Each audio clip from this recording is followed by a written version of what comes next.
Thank you very much. Good morning.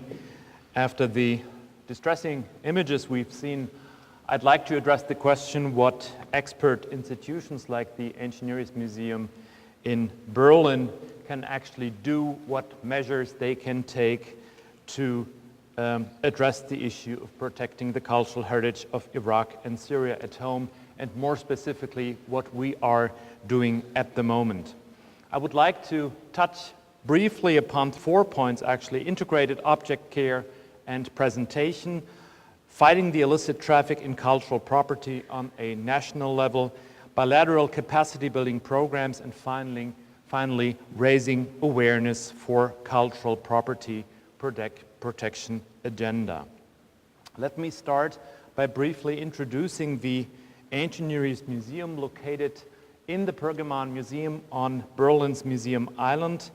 The Engineering Museum houses a collection of about 500,000 objects from ancient Mesopotamian societies, so it's a collection of reference for these ancient Mesopotamian societies. We have signature collections from Iraq and Syria, namely Assur, Babylon, Uruk, Tel Khalaf, Habuba Kabira, to name only a few.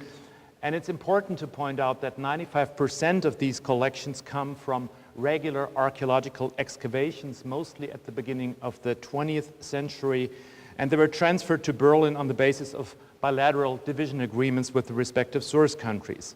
We have been a leading research institution with a focus on object-oriented research, and in our mission statement we say that we consider ourselves a public repository for the archaeological heritage of Iraq and Syria.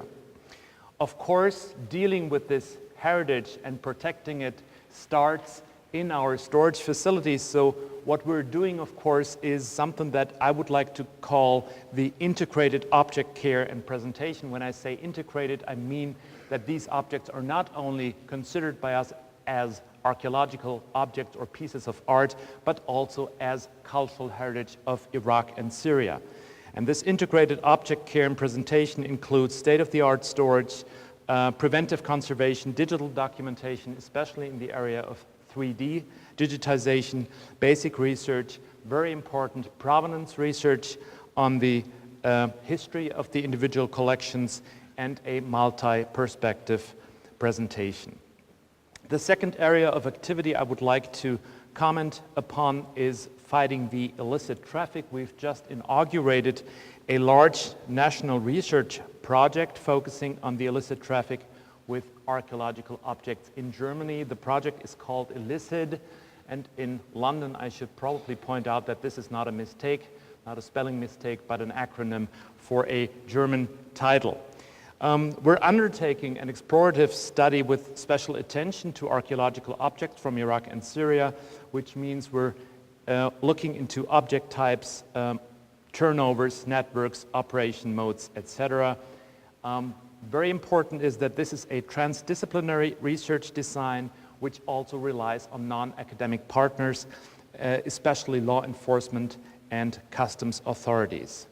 Our associated partners include the Federal Foreign Office, the Federal Commissioner for Culture and Media, the German Commission for UNESCO, and of course ICOM with its International Observatory of Illicit Trafficking. The project is financed by the Federal Ministry for Education and Research generously with 1.2 million. Third area of activity that's important for us is what we call bilateral capacity building programs. Together with our partners from Iraq, we're about to initiate an Iraqi-German expert dialogue on Iraq's cultural heritage at archaeological sites and museums. ICASM is supposed to be a bilateral expert panel for the planning and coordination of a large-scale capacity building cooperation program between Iraq and Germany. So we're talking about an expert panel that is setting out methodological and operational guidelines, defining infrastructural, political, legal, scientific, and operational requirements for a sustainable exchange and development of knowledge in Iraq. That is important. The project was initiated by the permanent delegate of Iraq to UNESCO and the Engineering Museum. The partners here include the German Commission for UNESCO and the Orient Department of the German Archaeological Institute, as well as ICAM. Financial support comes from the Federal Foreign Office.